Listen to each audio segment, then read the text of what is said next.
हाय दोस्तों, एक बार फिर आप लोगों का स्वागत है एसएससी माइंडसेट में। तो मैं ये वीडियो बना रहा हूँ स्पेशली सिर्फ उनके लिए जो सोचते हैं कि यार एनसीईआरटी तो बहुत बेसिक हो गया हमारा, हम उससे ज़्यादा वाली बुक करेंगे। मतलब अगर पॉलिटी ले रहे हैं तो हम लक्ष्मीकांत पढ़ेंगे, या फिर अगर इकॉनमी पढ़ रहे हैं तो रमेश सिंह से पढ़ेंगे, साइंस के लिए अलग एक बुक लेंगे।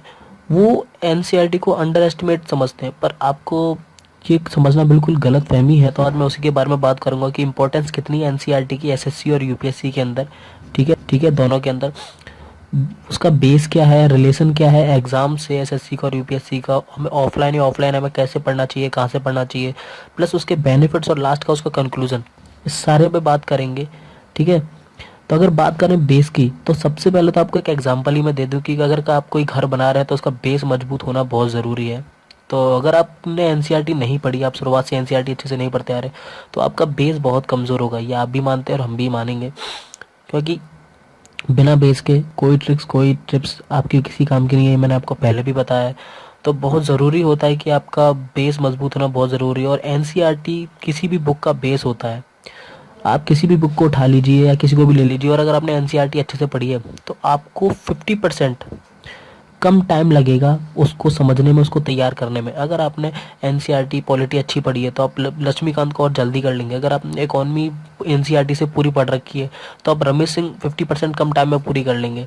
ठीक है। यही साइंस के साथ है, यही ज्योग्राफी के साथ है, Indian culture, art and culture, plus उसमें एकदम बेसिक से दे रखा है तो आपको पूरा समझ में आएगा। तो सबसे पहले तो आप मेरी मानिए कि आप उसको खरीदिए और उसका बेस अपना पक्का कीजिए। ठीक है।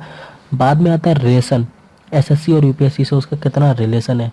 अगर बात करें हम रिलेशन की, तो आप ये एक बात समझ लीजिए कि एसएससी और यूपीएससी जितना टिका हुआ है वो एसएससी के और जो यूपीएससी के जो क्वेश्चन होते हैं वो सब एनसीईआरटी पे बेस्ड होते हैं। जितने भी क्वेश्चन होते हैं वो सब एनसीईआरटी पे बेस्ड होते हैं, जीएस से रिलेटेड। ठीक है। उनके अलावा कुछ नहीं आता उसमें, वहीं से आता है economy, polity, medieval history, modern history या एंशियंट हिस्ट्री, सब उसी में से पूछा जाता है। ज्योग्राफी हुआ, इंडियन आर्ट एंड कल्चर, ठीक है, सब उसी में से आता है। तो बहुत गहरा रिलेशन है एसएससी और यूपीएससी से। बात रही ऑफलाइन की, तो अगर आप दिल्ली में रहते हैं तो आपको आराम से सेकेंड हैंड बुक ले लीजिए एनसीईआरटीज़ की। बहुत सेकेंड हैंड बुक आपको हर जगह से मिल जाएंगी। ठीक है। तो नई बुक लेने की ज़रूरत नहीं है, सेकेंड हैंड बुक ले सकते हैं आप। ठीक है। और अगर आपको लेना है तो आप इसकी 9 to 12 की लीजिए। ठीक है। हर सब्जेक्ट की सफिशियंट है। अगर आपको पैसा खर्च नहीं करना है तो आप ऑनलाइन जा सकते हैं। ठीक है। ऑनलाइन आपको पीडीएफ फाइल मिल जाएगी, और पीडीएफ फाइल के लिए जो आपको जिस साइट पर जाना है, मैंने उसका लिंक डिस्क्रिप्शन पे दे रखा है। आप वहाँ से जाके डायरेक्ट डाउनलोड कर सकते हैं। सारी बुक मिल जाएंगी आपको, हर सब्जेक्ट की, हर क्लास की सेपरेट बुक मिल जाएगी। आप उसे जिप फाइल होगी, आप उसे डाउनलोड कर सकते हैं। ठीक है। और रही बात बेनिफिट्स की, तो एक बार आप पढ़ के देखिए। मैं गारंटी कह रहा हूँ कि आपको अप्रोक्सीमेटली जब आपने पूरी बुक पेज कर लिया तो आपके जो मार्क्स होंगे एक बार पूरा एनसीईआरटी पढ़ने के बाद, वो 70 to 80% आपके बढ़ जाएंगे। बाई चांस मान लीजिए आपके अगर 50 कभी आ रहे हैं 100 में से, तो जो आपका जो आने वाला जो अगला मार्क्स होगा वो अप्रोक्सीमेटली 80% तक आ जाएगा। ठीक है। क्योंकि एनसीईआरटी आपने पढ़ लिया ना, तो आप क्वेश्चन को ट्रिक से नहीं तो कम से कम निकाल लेंगे आराम से। ठीक है। और बेसिक बहुत पक्का हो गया तो आप उसे कहीं ना कहीं से लॉजिक लगा के कर देंगे। ठीक है।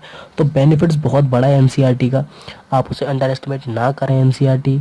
क्योंकि मैंने कई लोगों से कहा कि एनसीईआरटी पढ़िए, तो सबने ये कहा सर कोई और बुक बताइए, अच्छी सी बुक बताइए, राकेश यादव या फिर पॉलिटी, इकोनॉमी, ज्योग्राफी के नोट्स दीजिए हैंड रिटन। तो एनसीईआरटी को मत अंडर एस्टिमेट करिए, उसे पढ़ लिए। लास्ट का कंक्लूजन अगर मैं यही बताऊं तो सिर्फ एक ही चीज़ कहूँगा कि आपके पास एनसीईआरटी होनी चाहिए। ठीक है। क्योंकि बिना उसके कुछ नहीं चलेगा। अगर आप गवर्नमेंट की तैयारी कर रहे हैं तो मतलब इसका मतलब एनसीईआरटी आपके पास होनी चाहिए। ठीक है। तो आप उसे अंडर एस्टिमेट ना करिए, क्योंकि आपके लिए अच्छा होगा, और आप ही के भले की बात कर रहा हूँ, क्योंकि लोग उसे बहुत अंडर एस्टिमेट कर देते हैं। तो प्लीज़ प्लीज़ उसे अंडर एस्टिमेट नहीं करिए। तो ये मैं आपको समझाना चाह रहा था इस वीडियो में कि एनसीईआरटी कितनी इंपॉर्टेंट है आपके लिए। ठीक है। तो आई होप कि आपको समझ में आ गया होगा कि एनसीईआरटीज़ की कितनी वैल्यूज़ हैं हमारी लाइफ में। अगर हम गवर्नमेंट के तैयारी कर रहे हैं, अगर हम एस्पिरेंट हैं, ठीक है, गवर्नमेंट करियर के, तो आपको अगर करियर पाना है तो एनसीईआरटी से शुरुआत करनी पड़ेगी। ठीक है। तो चलिए फिर मिलते हैं नेक्स्ट वीडियो में, एक और आपके लिए एडवाइस या ट्रिप्स या ट्रिक्स सब लेकर आऊँगा। तब तक के लिए bye and thanks for watching.